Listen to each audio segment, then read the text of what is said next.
kategoriji F je dosegel gospod Albin Tavčar, ki je prav tako vozil Mercedes, ampak letnik 61. Bravo, Tavčar, bravo! Klub kratica MBCS.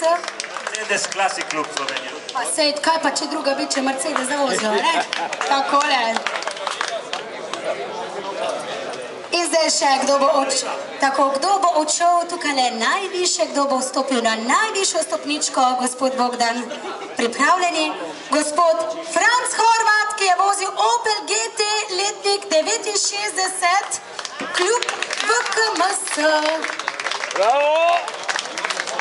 Iz Murske Sobote, takole. Opel.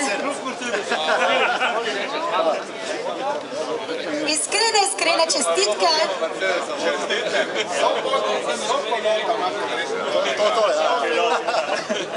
Še ena taka, s nasmehom, prosim, dajte nasmeh. Podane so fotografi, takole. Hvala lepa, dajmo še enkrat zaploskati. Takole. Pa smo pri zadnji podelitvi avtomobilskih nagrad, sicer zdaj bodo sledile nagrade za kategorijo P. Tukaj je bilo kar dosti tekmovalcev, kar nekaj, ampak nagrade so. Tretje mesto je